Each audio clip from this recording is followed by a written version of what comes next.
What's going on, my trainer club? Today, I'm going to help you hit excellent throws every single time on Heatran to make sure that you can catch more Heatran in Pokemon Go. So, welcome to the trainer club. Here we go!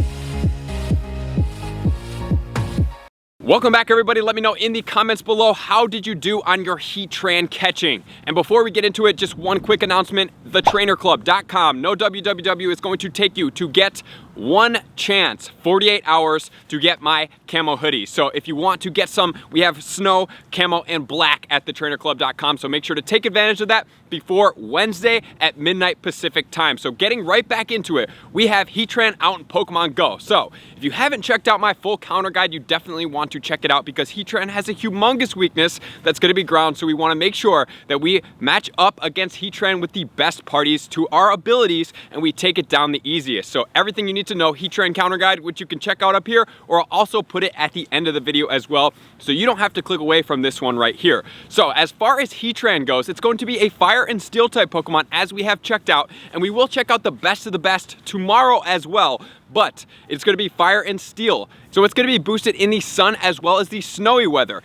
Under normal conditions with no weather boost, it's going to be 100% IV at 2145, and then boosted in the snow or the sunny weather, it's going to be level 25, 2681. So we want to make sure that we are ready and prepped, that when we see this 100% Heatran, that we have exactly what we need to get after it, which is what we are going to do here. So here we go, getting right into it. The first thing, as always, that we have to do is understand a couple concepts. Number one is going to be setting the ball. What setting the ball means is you are going to push down on your ball in the dock and let the circle go from big to small. Big to small. The two things that you're looking out for: number one, you're checking out the jumps or the movements, and number two, you're going to check out when the Heatran attacks, what is going to be the movement like, and when does the circle pop up. You're going to let it go all the way. You're going to decide which circle is going to be best for you, whether it be a big great, a medium great, a small great, a big excellent, a small excellent, and then you're going to let go of that ball. Once you let go of the ball, the circle is going to be set. You wait for that window of opportunity, which is when Heatran starts attacking. You are then going to pick the ball up,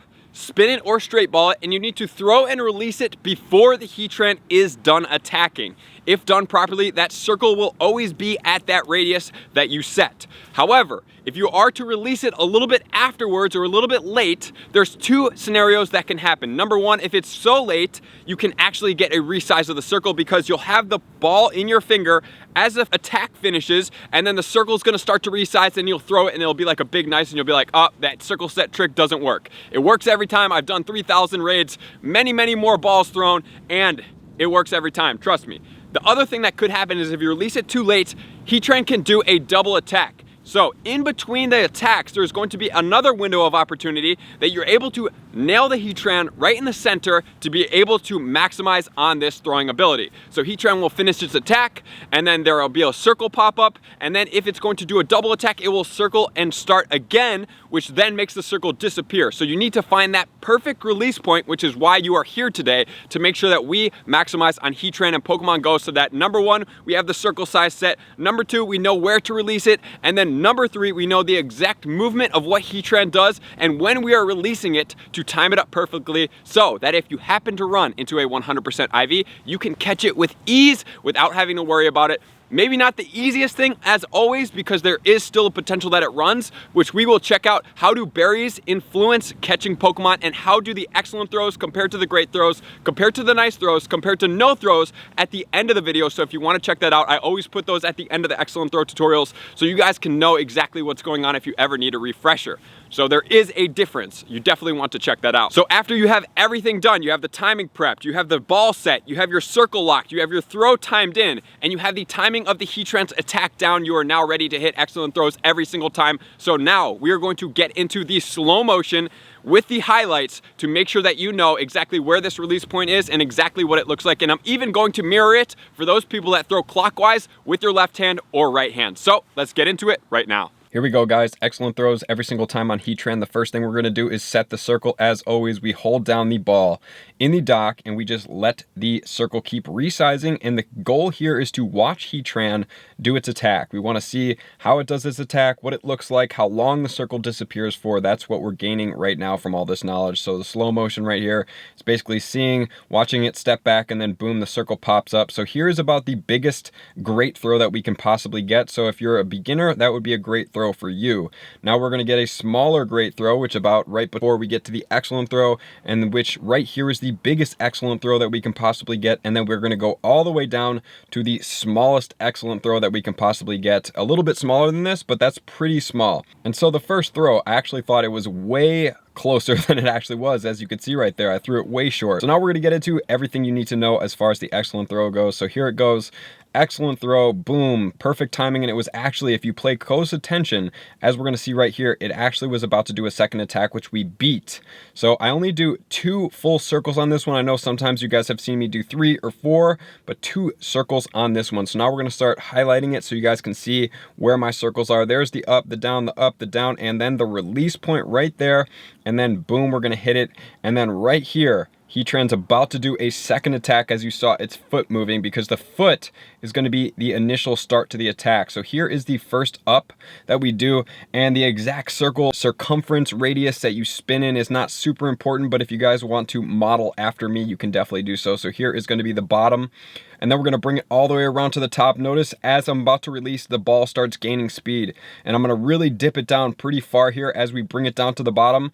See how it's much further into the bottom left corner, and then we're going to start pulling the ball up into the top right corner right here, which is going to be the release point. Super crucial. Notice where the Heatran is in the background, stepping back, right? That right leg is going to be start stepping back in a second here, and then boom, the circle pops up, and then boom, we hit it, and then the foot is going to move right there, which is signifying a second attack. So we're going to go ahead and check this out one more time.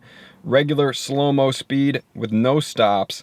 And then we're going to hit it right there, boom, and then we're going to check it out in fast motion, which happens very fast. Check this out. Wow, pretty fast after we've been watching it in slow motion, but you guys will get used to it and get adjusted. And now we're going to flip it around so you guys can see this from the reverse. Obviously, the Heatran's motion is going to be reversed, but I wanted to make sure that you guys know exactly how to do this if you're spinning clockwise or if you're throwing lefty and spinning clockwise. So here we go. Heatran is going to do an attack. There's the up, the down, the up, the down, and the release point into that top left corner.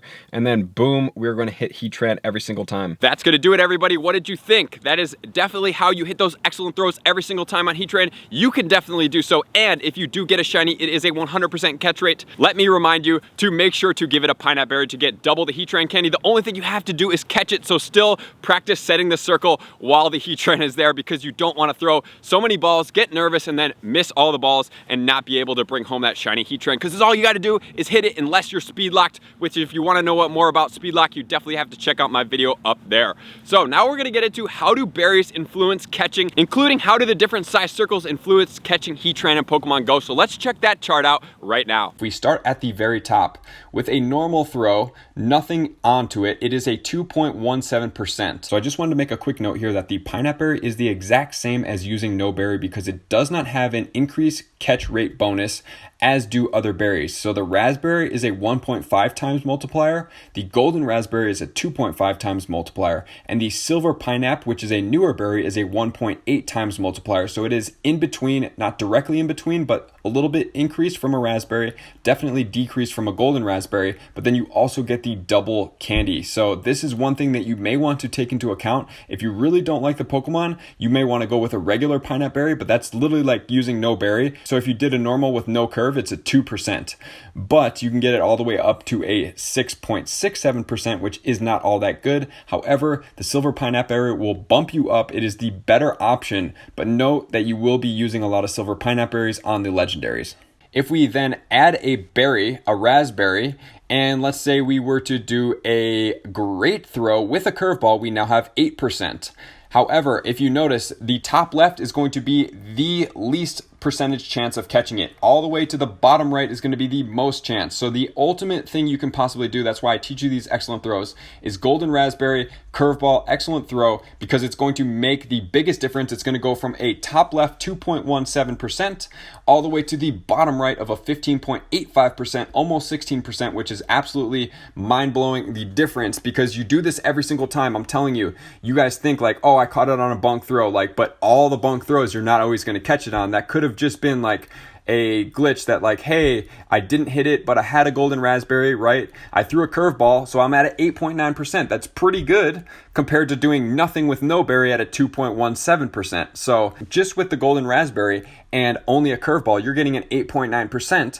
But if you increase it and you add that extra 6%, which I would obviously recommend because that's why I make these videos, but if you do a raspberry with a curveball and an excellent throw, you are going to be at a 10%, but look at this, golden raspberry with a great throw. This is why I recommend great throws are better than not hitting any excellent throws, because now you're at a 13% chance. It's only a 2% differential. And even if you just do a nice throw with a curveball and a golden raspberry, you're at 10%, which is higher than using a regular raspberry with an excellent throw. So it is absolutely crucial that golden raspberry and even hitting just a nice throw or a great throw or an excellent throw with that curveball. That's why if you want to check out how to throw a curveball video, you don't know how to do it, it really significantly helps out your chances. If you notice here, it's over a 50% increase when you are using that curveball. All right, everyone, that's gonna do it. So number one, make sure to set the circle. Find what circle you are comfortable with. Number two, if you don't know how to do curveball throws, you need to check out my video,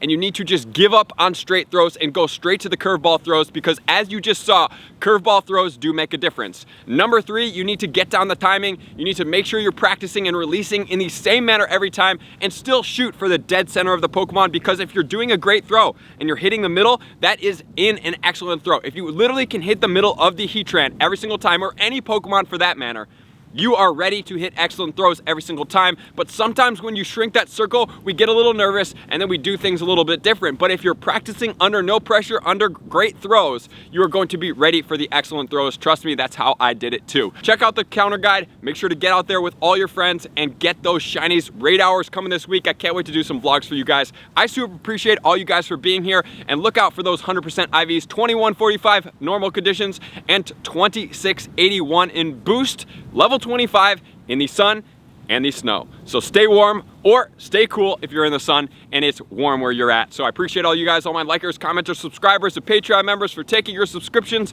to the next level. I'm gonna see you guys out on the next video. Peace.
I just want to take a moment and sincerely thank all of my Patreon members, everybody that has taken their subscription to the next level and chosen to support me on this platform. I greatly appreciate you guys.